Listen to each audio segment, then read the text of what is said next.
अंतर्राष्ट्रीय महिला दिवस पर समाज के लिए प्रेरणा बनी महिलाओं का किया गया सम्मान। वाराणसी से संतोष कुमार सिंह की रिपोर्ट। वाराणसी अंतर्राष्ट्रीय महिला दिवस के उपलक्ष्य में जन शिक्षण कल्याण और सामाजिक कौशल विकास संस्था के द्वारा महिला दिवस पर उन महिलाओं को सम्मानित किया गया जो अपने बलबूते पर आज समाज में अग्रणी हैं और दूसरों के लिए प्रेरणा बनती जा रही हैं। संस्था यह संदेश देना चाहती है कि शिक्षा प्राप्त करने की कोई उम्र नहीं होती। कोविड-19 जैसी भयानक बीमारी की स्थिति में भी संस्था के सभी सदस्यों और बच्चों ने महत्वपूर्ण भूमिका कंधे से कंधे मिलाकर निभाई है। संस्था का मूल उद्देश्य यह है कि बेटी हमेशा दो परिवारों को आगे करती है, अतः बेटियों का शिक्षित होना बहुत जरूरी है। मेहंदी डिजाइन के जरिए बेटी बचाओ बेटी पढ़ाओ के साथ ही बेटी को आगे बढ़ाओ का संदेश दिया गया। लड़कियों और महिलाओं ने मेहंदी प्रतियोगिता में अपने हाथों पर मेहंदी लगाई। मेहंदी प्रतियोगिता में करीब 50 लड़कियों ने भाग लेकर अपने हुनर को प्रदर्शित किया। संस्था के बच्चों ने मनमोहक नृत्य कर सबको अपनी ओर आकर्षित किया। सामाजिक कौशल विकास संस्था की पल्लवी वर्मा ने नारी शक्ति को शिक्षित होने और उन्हें जागरूक कर आत्मनिर्भर बनने की बात कही, क्योंकि यह जरूरी नहीं है कि हम उच्च शिक्षित होकर ही अपने परिवार का सहयोग कर सकते हैं। हुनर के माध्यम से और कौशल कला के द्वारा भी हम समाज में अग्रणी भूमिका निभा सकते हैं।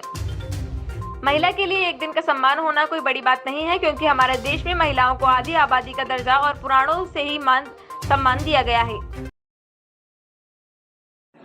जी, मेरा नाम पल्लवी वर्मा है और मैं सामाजिक कौशल विकास संस्था की प्रबंधक हूँ।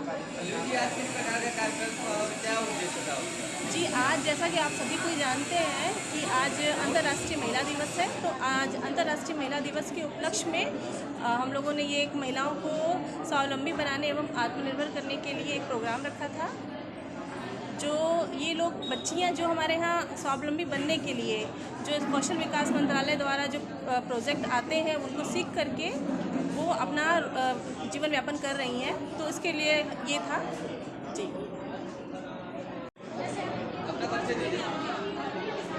मैं सुमन अग्रहरी अंतर्राष्ट्रीय फोक गायिका हूँ और आज अंतर्राष्ट्रीय महिला दिवस के अवसर पर कौशल विकास संस्था के बैनर के पे आज सभी स्त्रियों को सम्मान देने के लिए हम लोग यहाँ पर एकत्रित हुए थे। नारियों का सम्मान तो सदा ही है, एक दिन नहीं।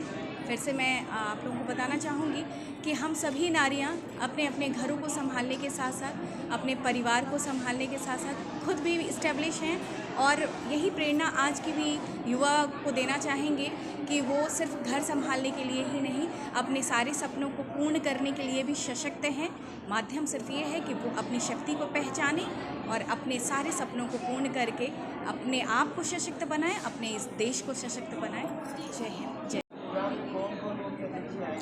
जी, आज इस प्रांगण में हमारा मूल उद्देश्य ये था कि जो महिलाएं अपने बलबूते पे आगे बढ़ी हैं, जिनका कोई गॉडफादर नहीं रहा है, हमने उन्हीं को आज अपने लिए यहाँ मुख्य अतिथि के रूप में चुना था, जिसमें से रुद्राणी हीरालाल जी जो केलम इंग्लिश स्कूल उसकी प्रधानाध्यापक, ममता सिंह जी कटमेश्वर महादेव दक्षिणी स्कूल के प्रधानाध्यापक, ज्योत्सना वाजपेयी जी बेटी बचाओ बेटी पढ़ाओ को और लेके चलने वाली उसकी सदस्य, और भाजपा की महिला मोर्चा की नारी शक्ति की सदस्य हैं, और रजनी राय जी,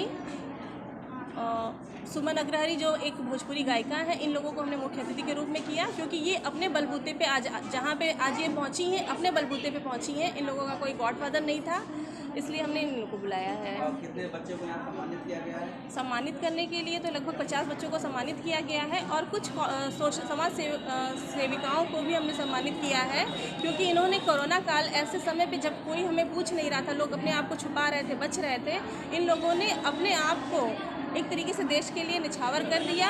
कहीं रोटी बैंक के द्वारा तो कहीं मास्क वितरण के द्वारा, कहीं ना कहीं ये लोग हमारे साथ कंधे से कंधा मिलाकर खड़े रहे हैं और हमें बहुत मजबूती दी है। अंतर्राष्ट्रीय महिला दिवस में हम यही संदेश देना चाहते हैं कि महिलाओं के लिए कोई एक दिवस नहीं होता है। महिला 365 दिन कार्यरत रहती हैं, चाहे वो घर पे हो चाहे बाहर हो, तो इनके लिए एक दिन सम्मोहित करना कोई मायने नहीं रखता है। हमारे लिए हर दिन महिला दिवस है और हम प्रतिदिन कहीं ना कहीं अग्रसर रहते ही हैं। आज महिला दिवस से कमेटी बनाई गई उसका क्या जो बहुत अच्छा है, अभी तो उसके बारे में मुझे उसकी जानकारी नहीं है, लेकिन जो ये कमेटी बनाई जा रही है, कम से कम उन लोगों ने ये तो समझा ना कि जहाँ पे पुलिस प्रशासन नहीं पहुँच सकती, वहाँ पे हम जैसे समाज सेविकाएँ लोग रहते ही हैं। कहीं अगर कुछ ऐसी समस्या आती है तो हम लोगों को उन लोगों ने अगर इन्वॉल्व किया है तो ये हमारे लिए बहुत गर्व की बात है। इसके लिए मैं उनका बहुत धन्यवाद देती हूँ।